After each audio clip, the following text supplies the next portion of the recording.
Hello there, listening audience. This is Michael Cross with another episode of Unlock the Door Radio, where I start off every episode quoting Benjamin Franklin that it is the duty of the citizenry to question authority at all times, whether that be government, whether that be, established religions, uh, even non-religions, and also the media, especially the media, because otherwise you're just going to take their words for it, and not sure you really want to take the word of the five various mega corporations that own almost all the media in the Western world. Tonight, we are going to be, we have a special guest, Pedram. Well, I'm not going to use his last name because, well, I don't know. There's no need to in reference to these kinds of sensitive subjects.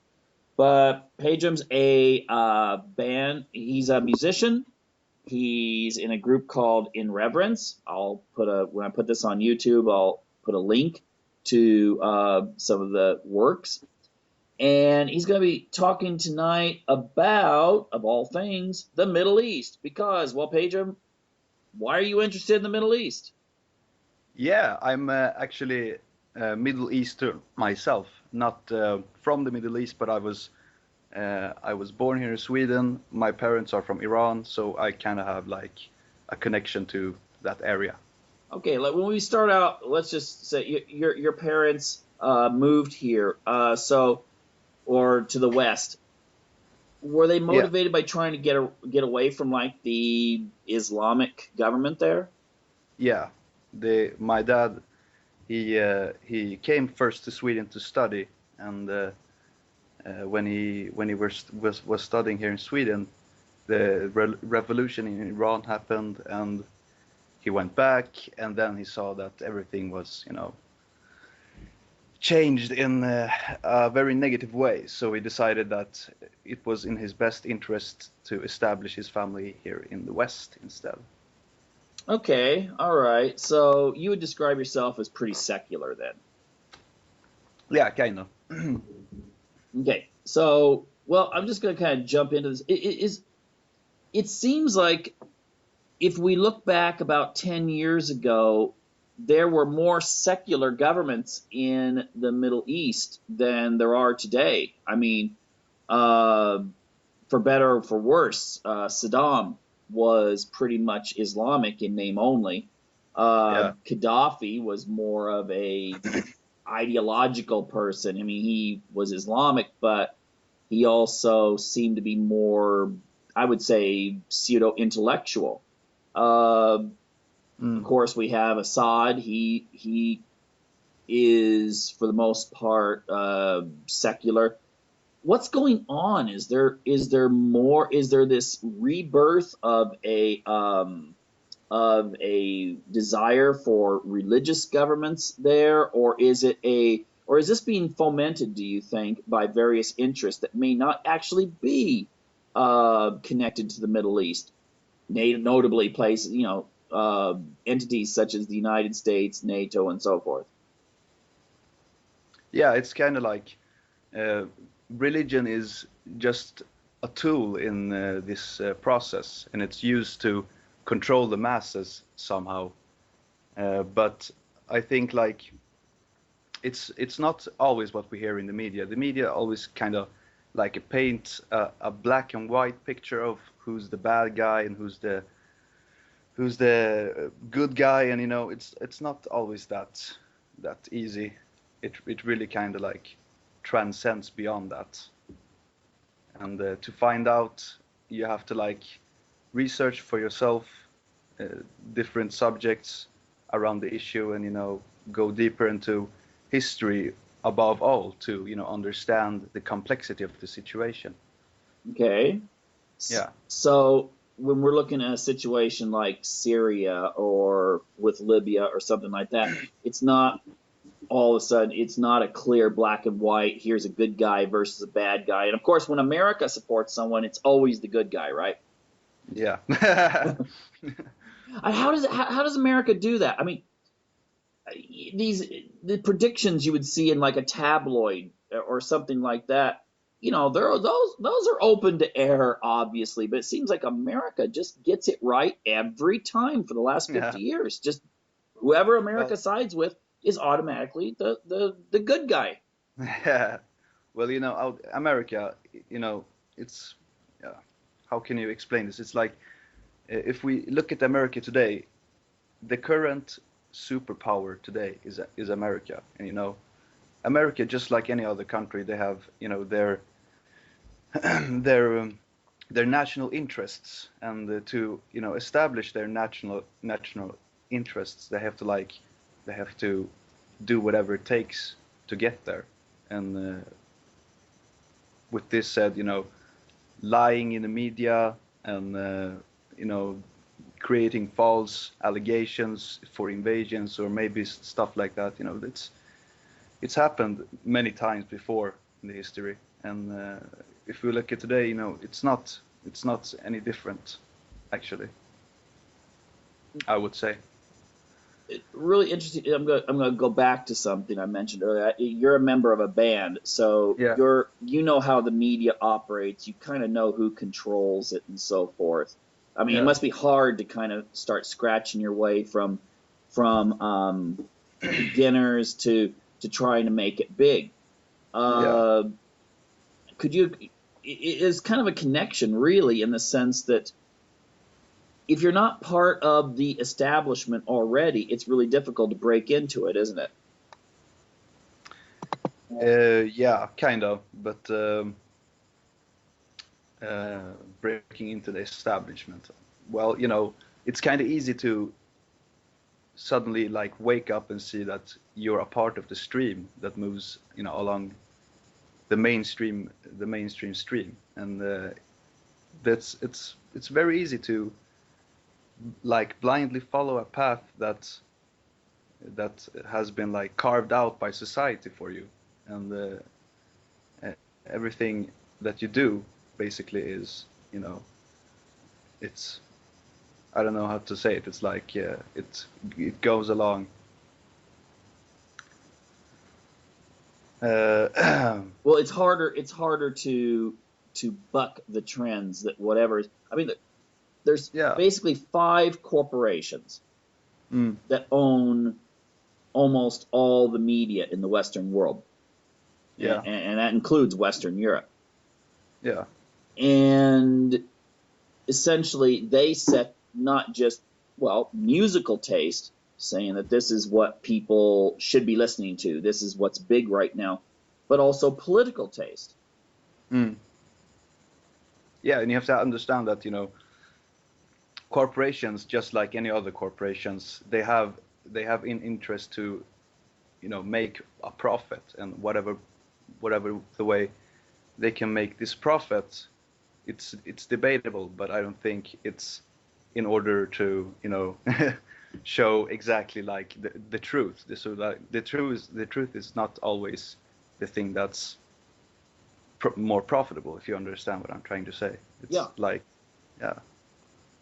Well, So kind of like creating false allegations for invasions, these kind of thing, they profit, companies that produce weapons, and these companies that produce weapons, they might be using the media to create these kind of false allegations in order to gain their profit. And so it's like a very like hierarchical system that uses like money and power as a tool. Basically, that's it. yeah, that's a good point. Yeah. I think back to the slave trade, where in the Caribbean you grew sugar to be made into rum. Mm. You took the sugar to the colonial ports such as Boston, and you produced the rum. You sent it back to England to sell it, Yeah. and then you took the ship down to Africa to pick up more slaves to take to the Caribbean to make more sugar, so you could make more rum to sell. It was like Yeah. it was a circular trade. And what you're Yeah. describing sounds like you have the media, which is giant corporations that have their special interest. You have what Eisenhower called the military industrial, and some people now call it the military industrial police state apparatus, which is, they want to sell weapons. Yeah. And so then you create an issue and you promote that in the media, which of course most people aren't going to research. They're going to accept what they hear on their Yeah, nightly pretty much. news or state TV or something like that, if you're talking about Yeah. Europe. And then people are going to say, yeah, we do need bigger defense budgets. Um, we need to have more high tech weaponry. Look, the Russians might get us, or Yeah. ISIS might get us already. Yeah, and it's like they're using fear to kind of propel their market somehow. And you know, if you look at places like Syria and Iraq, you know, it's very very like complex. The Syrian people is very diverse. They have many ethnicities, just like, you know, anywhere else in the Middle East. So it's not very not like black and white. Here's we're going to topple Assad, and Assad is a bad guy. You know, Assad is, you know, a very evil dictator, if you ask me. But the revolution in Syria has got to the point where, you know, it's only either to choose between ISIS or Assad's government, and it's I think it's pretty horrible.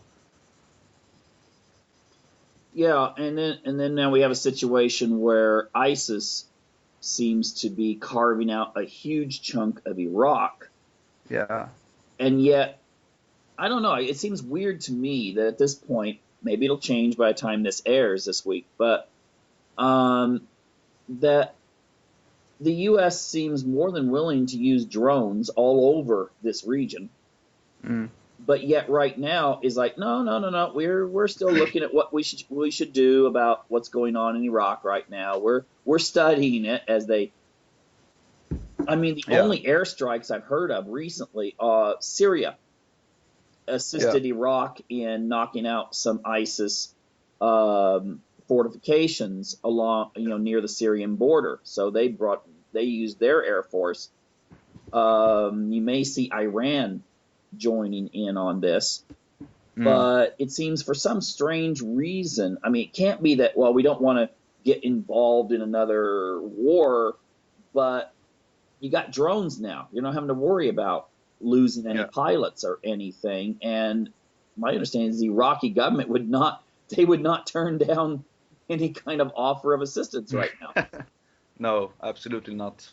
And you know, you mentioned Iran, which is it's quite interesting, of course, because the whole thing with ISIS and the war in the region is it's turning into a religious conflict, where you know we have Sunni militias that are backed by, you know, Wahhabi extremists from you know, Saudi Arabia, and they have the money to, you know, supply these rebels with whatever they need. So they are supplying them, and you know, they're just growing bigger. And ISIS, they are very very skilled actually at organizing their resistance. I've heard a rumor that ISIS was the same insurgency that fought the American soldiers when they were in Iraq. I don't know if that's true, but if it is, you know, they've been doing this for a long time, so they're very they know how to fight. They're kind of used to it right now. And Iran, they have especially the Iranian government, they have strong feelings about this because they are the Shia version of Islam, and they they are like the natural enemies of ISIS because of their extreme like viewpoint of their version of Islam. So of course they will, you know, they'll try to help the Iraqi government fight off these rebels, and also to you know, benefit their own national interest. Iran is just like any other country, so if they want, if they can, and uh, can use the situation to get more influence in the region, they will.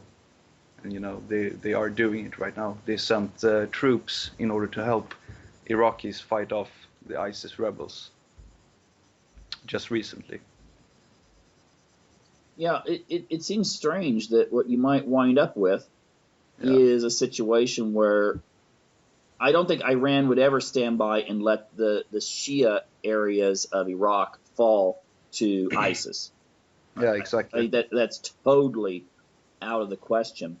Yeah, And if they did wind up going in, it might wind up being a situation where Iran winds up essentially, well, it becomes that area of Iraq becomes part of Iran. yeah, And that area of Iraq is where there's two areas of Iraq that have all the oil.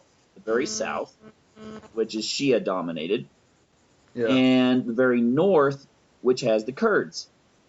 yeah. And the Kurds are not going to That could allow happen. the Kurds aren't going to allow themselves to be taken over by ISIS.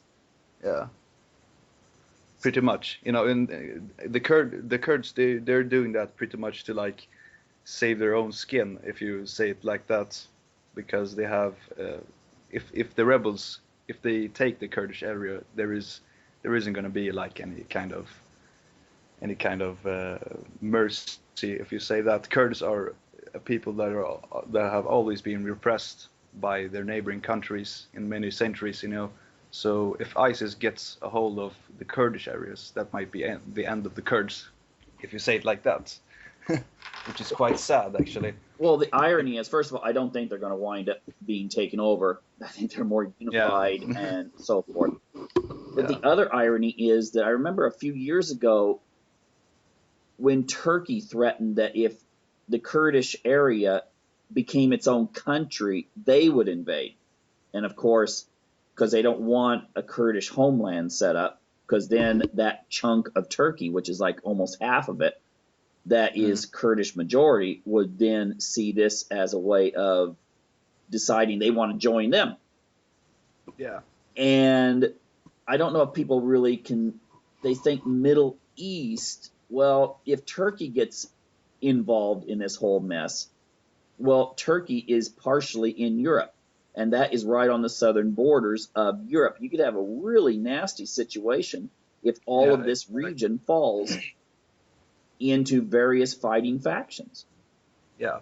And Turkey feels very strongly about this because they have also a big Kurdish minority group in Turkey, and what they might fear is that if uh, if the Kurds in other countries like Syria or Iraq gain independence, they might trigger the Kurds in their own country to carve out a piece of their own land. So that's why they're very sensitive about this issue. Mm-hmm. And yeah, that's what I think the reason behind why Turkey acts like the way they do. Mm-hmm. Yeah, Well, and they're in their own self interest too. Although it could be said that part of this is Turkey's fault because they went along with America, and actually a lot of the aid that's been, I mean, in Syria, it was, what do they do to vet these organizations? Asked by a roll call vote, who's an Islamic uh, terrorist and who's a freedom fighter? Raise your hands. Oh, I mean, yeah, that obviously, I mean, only an idiot would believe that ISIS has only received American weaponry by picking it up. Oh, look, someone left these guns or yeah. rockets or something here by the Well, roadside. it's both way. You know, U.S. they decided to arm the Syrian rebels at the beginning of the Syrian revolution, and at the beginning, you know, the rebel groups they weren't that organized. They didn't really establish. You know, here is our resisting group. We have these kind of points. They just transcend and formed, and during revolutions they always get pulled into the political extremist spectrum. This always happens in the wherever you can like see a revolution. There have always been a polarized political spectrum, and the extreme sides they always organize and form a resistance. And when you give weapons to these kind of uh, different groups, they will, you know, spread along and, you know, be passed along to other rebel groups, and this is how ISIS gets a hold of their weapons. Mm-hmm. Right now, you know, Obama administration they came out the um, a proposal to arm the Syrian rebels even more with like $50 million of worth of weapons. Yeah, 500 million actually. 500 millions. Oh shit. Mhm. So it's even more than I thought. You know, it's like, what the hell? You know, you're just pulling more gasoline into the conflict, and you're gonna inflame it even more. How is weapons gonna sending even more weapons gonna help diffuse a conflict? I don't think it's gonna end well at all. Well, I think a lot of Americans don't realize this, that what you said is a good point. When everything was splintered Yeah. originally, it could have just been 6 or 7 guys saying, you know, let's fight Assad, you know, Yeah. and you Yeah. have these little militias. But the Yeah. people that really knew what they were doing were the people who had battle experience, whether they were from Syria, most of them weren't, but mercenaries who had battle experience killing American soldiers in Iraq and Afghanistan. They Yeah. heeded the call. You know, they came and, you know, were fighting Assad, wanting to bring him down. Yeah. And if these are the guys who have the experience, I mean, it's been mentioned in some parts of the U.S. media, although it's a media that's usually only read by those that are really into foreign policy, not Joe Sixpack watching the football game. Yeah. But the people that have the experience in Syria, the ones that have made gains, although they seem to be losing them, but the ones that made gains initially were the ones who had battle experience fighting the U.S. Yeah. And yet the U.S. was arming these guys because they said, well, they're effective. They're more effective than these other guys who are just like, hey, let's we got some Yeah. guns, but we don't know what to do with them. Well, these guys knew how to use strategy, and they had training in various camps in Yeah. Afghanistan and so forth. Well, officially they did not, but they kind of did behind the scenes. If you read about it, you'll find out that, you know, eventually weapons and training it's passed along to these guys, Oh, whether we, you know, trying to avoid the truth or not. no, absolutely. Now, Yeah. I'm wondering. I mean, is it now time for people to start looking at stocks for defense industries? Because we got a situation. We got the situation. I'm not going to go into it, but the whole situation when it comes to Russia and Ukraine, I think a lot of that's being orchestrated behind the scenes, and really, you know, gasoline being poured on the fire, Yeah. primarily by the West in that situation. But yet now you see the media saying, well, we need to have more weapons. We need to have bigger and better airplanes and missiles and tanks and ships, because now the Russians might, you know, take over the world or something. And if you have a situation where you have this big chunk of you know, the Middle East, northern Syria, and at least the Sunni sections, the western part of Iraq, controlled by a group that makes the Taliban look like a bunch of hippies on a camp out. That's when, you know, things are getting really, really nasty. Yeah, but it's going to make big profits for. I mean, there's countries out there, the United States, France, Sweden. These guys make a bundle off military contracts, Yeah. and It's a so profit. there's It's a never-ending profit. So wherever they can find conflict and sell their weapons, they will do it. And it's, as long as we don't have any like ethnic dilemma or ethnic law or something that that prohibits these kind of sales, you know, we're not gonna see an end to this kind of conflict. Oh no, there's too much money involved in it, and then you throw in, like I said, the surveillance state in the United States, where they've spent billions and billions and billions of dollars on perfecting ways to spy on people. I mean, no one goes onto their social media nowadays Yeah. and thinks no one's listening or no one is recording what they're putting out there. I mean, this is a multi-billion dollar industry, and of course they're going to push this too. Like, well, we need to have more surveillance because you never know when ISIS might be taking over Des Moines, Iowa, or some absurd like that. Yeah. So it just seems like you've got a lot of money resting on all of this.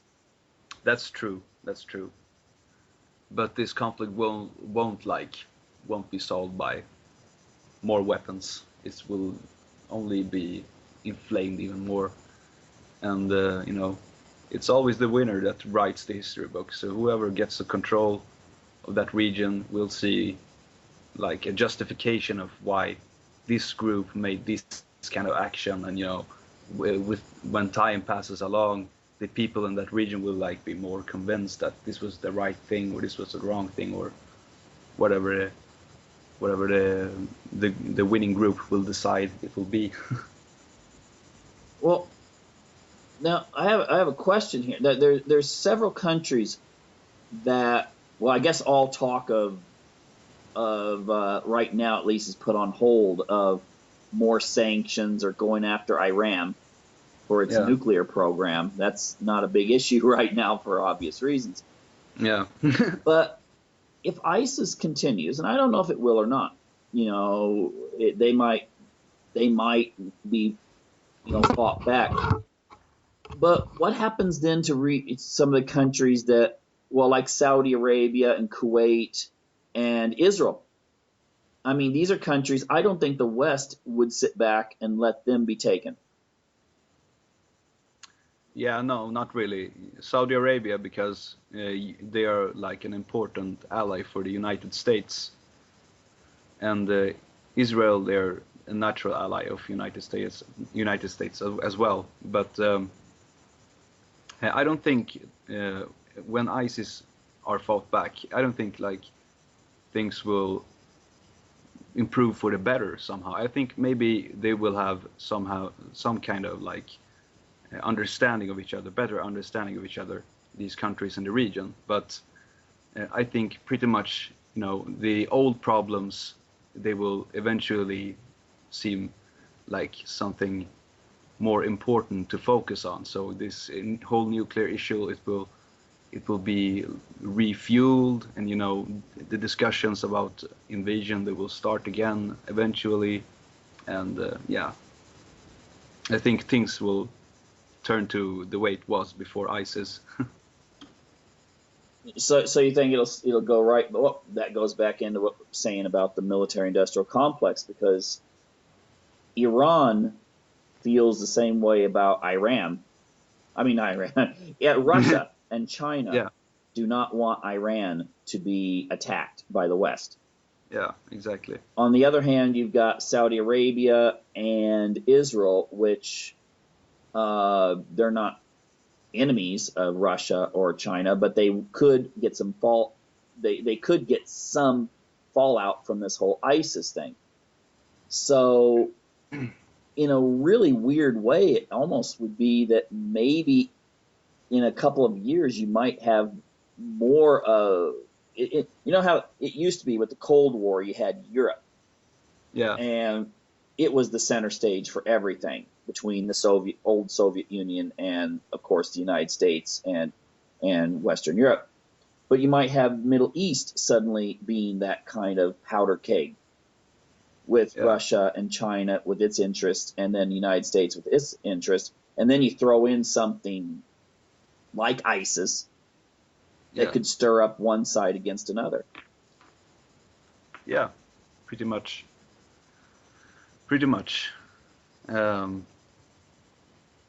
Well, I don't know really. Like Middle East has always been a very sensitive point of conflict. There's been a lot of war during history, and it's never been really easy to establish.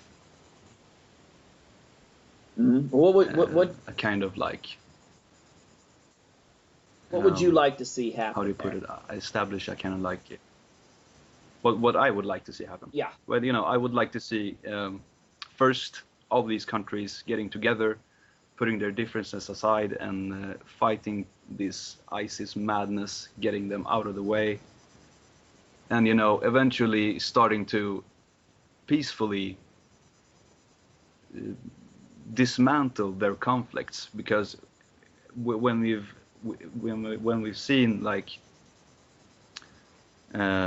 violent conflicts that come out, and when people make a revolution and all of these stuff, you can see that the more violence that is getting into this area, the more things will turn to the worse. And as long as we can peacefully dismantle conflicts, we might be able to, you know, turn this whole area to a secular and kind of like westernized you know, area. It will be pretty much just like the West, you know, only if we manage to calmly, you know, disintegrate all of these conflicts. Well, Because they can be solved peacefully, and it's only just a matter of, you know, people just trying to accept and understand, you know, that we're not all that different from each other. well, if you take a look at, you can take a look at things like if you look at travel magazines and stuff from the 1970s,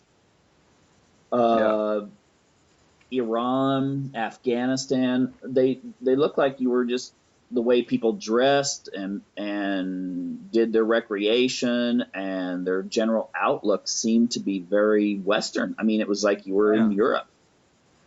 Exactly. And that's how things, when conflicts are born and, you know, things turn violent, this kind of thing happens because people, they are just running to the political spectrum, and they don't realize that when you go to an extreme political spectrum, things will, you know, afterwards they won't be that beautiful, you know.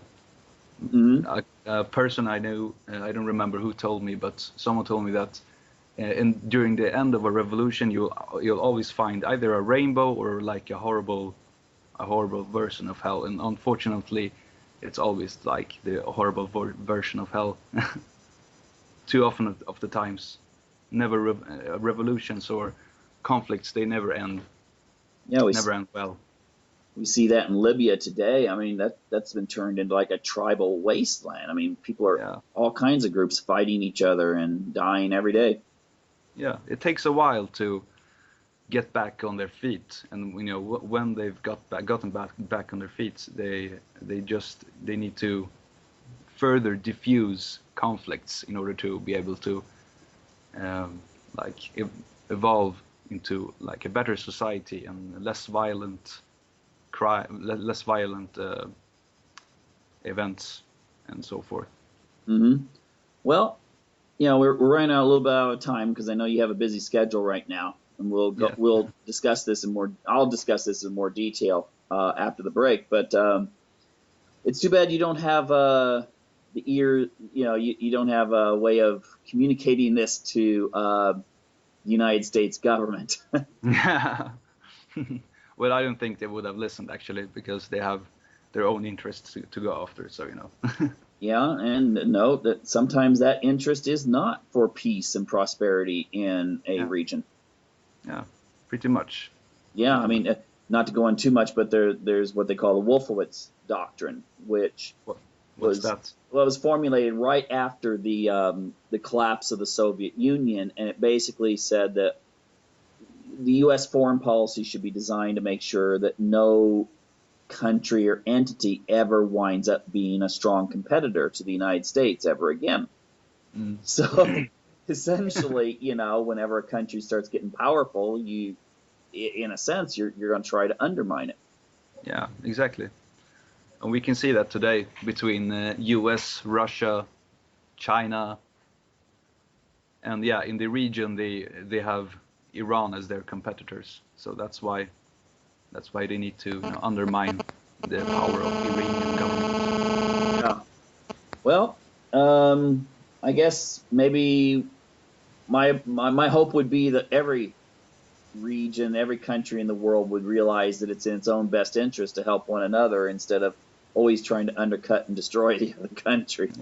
Yeah, pretty much. We have to evolve as a race, humans as a race somehow, and by killing each other, we won't get there. You know. No, absolutely. We could do amazing stuff. We could colonize other planets. We could discover new, you know, places other than this planet. You know, but that demands that we all work together and not bashing each other's head in, whether it be religious or political reasons, I don't see any sort of like excuse to take a human life.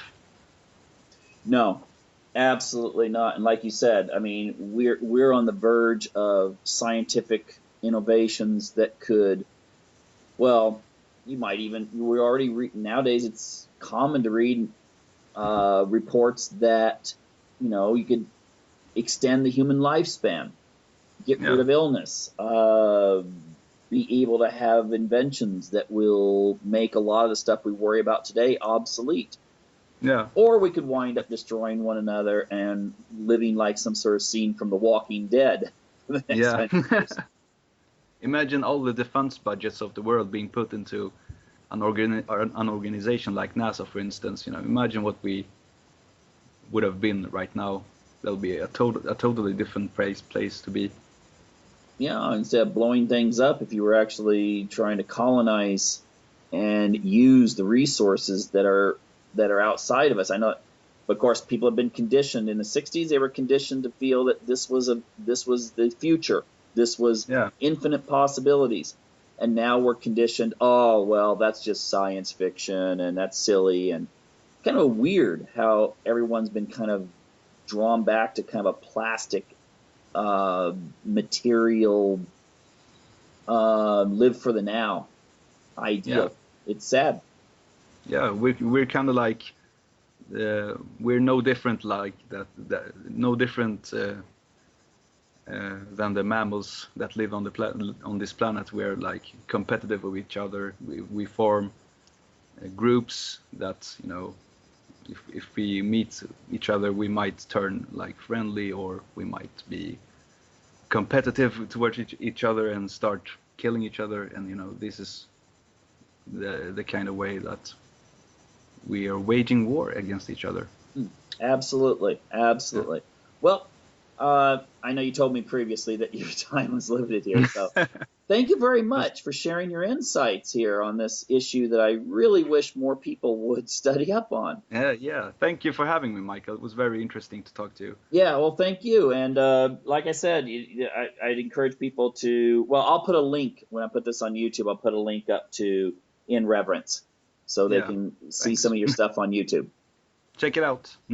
Okay, well, take care, and thank you, listening audience, and look forward to your return, where I will try to have something really interesting again to spark interest in, what I think is actually quite interesting, the world today and the various issues facing us and facing your children and grandchildren.